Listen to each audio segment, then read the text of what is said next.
Hi, Dave Smith here. So this is a quick video to talk about battery issues that I've been having with the Fuji XT3. Now I film on the Fuji. I do everything on the Fuji except for infrared, for which I've got a Sony, and of course wet plate, for which I've got these other cameras. But all my digital stuff is on this Fuji. So when I bought the Fuji, I bought it with one of these.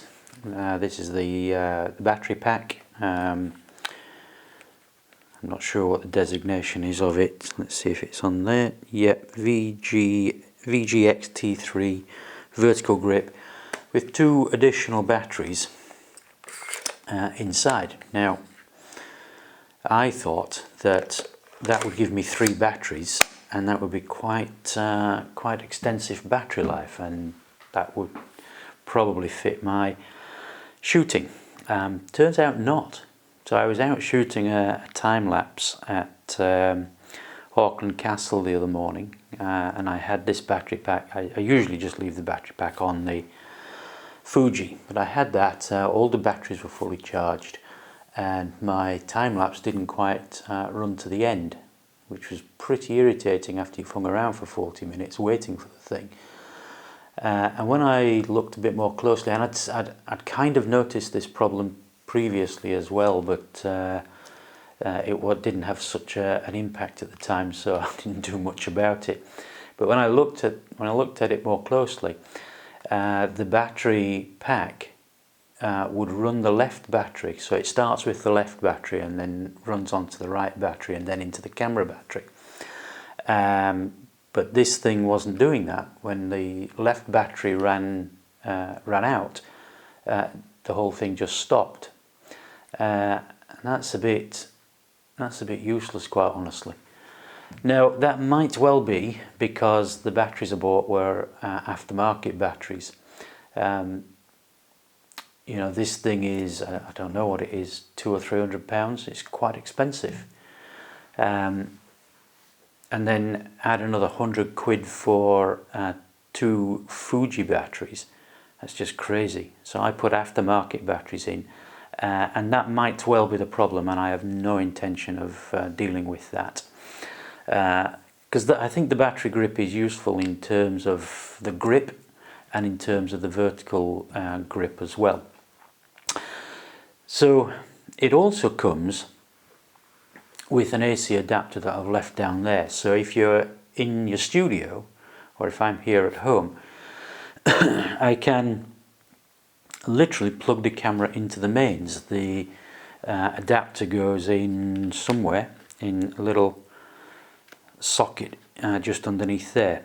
So you plug that in and you're good to go. Now you do need to have batteries in there for that to work. So but the aftermarkets will do perfectly fine for that, and then the camera runs on mains power, which is quite useful. Now when you do that, the battery icons on the back of the camera change to a little plug. So you get the camera battery in a little plug, you don't see these 2 batteries. So that's okay, that's fine if I'm shooting a time lapse of, I don't know, plants for example at home. But not so useful if I'm out in the field. So then I came across a post that said that Fuji had just released, I think, a firmware upgrade for the X series cameras, and were recommending the Anker PowerCore 20,000 milliamp, Anker PowerCore Plus 20,000 milliamps or 26,800 milliamps. Because they have what's called power delivery on a USB-C. Now I don't really know what that means in terms of the internal circuitry, but that's what Fuji cameras are looking for, this power delivery. So I went looking, and the Anker PowerCore Plus is around about £90, which I think is quite expensive, but certainly a better deal than 2 little Fuji batteries to go in there. So I looked around further, and of course there are a number of other battery banks that have the power delivery out. And this particular one is a RAV power, and it's a RAV power 20,000 milliamps. Now I don't I don't think there's very much to choose between 20,000 and 26,000 milliamps, and you can get these in 26,800 milliamps, but I went for this one just because it's that bit cheaper.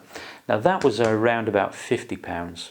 Now you'd wonder why the Anchor is nearly £90 and that's only £50. Well, actually the answer comes because the Anchor is supplied with a wall charger, and these wall chargers typically cost around £30, which if you added to the RAV power it would bring it to a comparable price, slightly cheaper.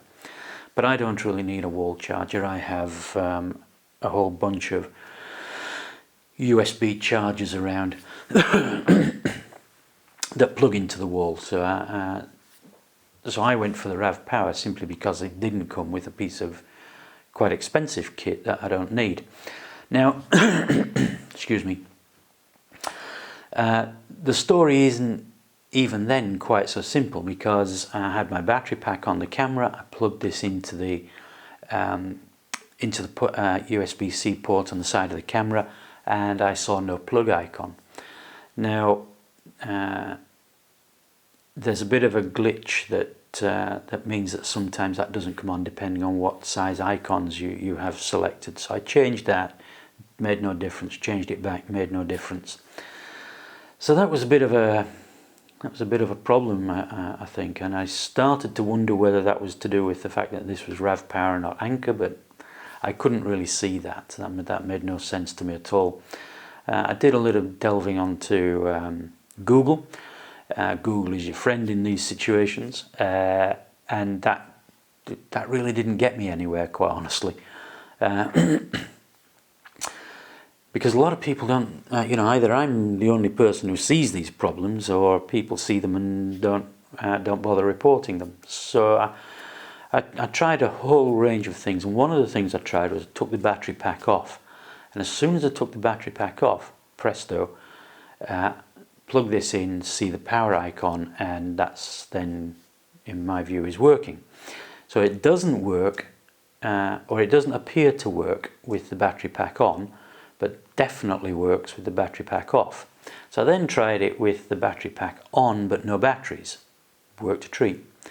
So to me, those are some funny little issues all around there.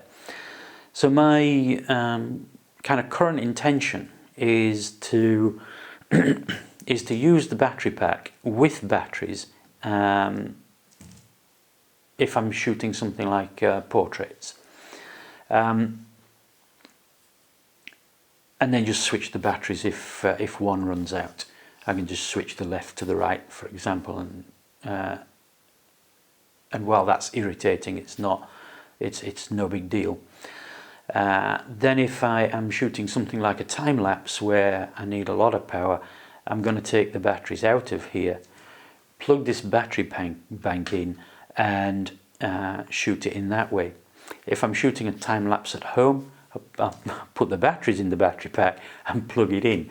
So there's a whole range of kind of little workarounds there to deal with the various issues, but I think it will work out. I'm just not I'm not sure why all those things are happening. And incidentally, the battery pack doesn't switch over when the left battery is run down. It doesn't switch over even if I've got the Fuji original battery that came with the camera in the left slot. And I have to say, if Fuji ever hears this, for the price of that thing, they've got no excuse not to provide the batteries with it. I think that's a disgrace. But that's my thoughts on the battery situation for the Fuji XT3. If you've got one of the XT3s and you're sort of seeing the same sort of issues, I hope that helps. If you've got an XT3 and you're using aftermarket batteries and you don't have that issue, I'd be interested to hear. I have tried to contact Fuji UK, but you know what these places are like. They see an email they don't like, they just put it in the trash bin. And in terms of the power banks, the RAV Power works just as well as the Anker. I don't know if the Anker would have the same problem with the battery pack adapted. I suspect it would.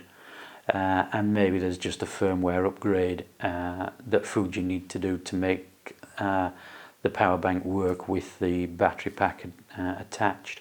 But I hope that's been of some interest and some use. Thanks very much for watching. Bye for now.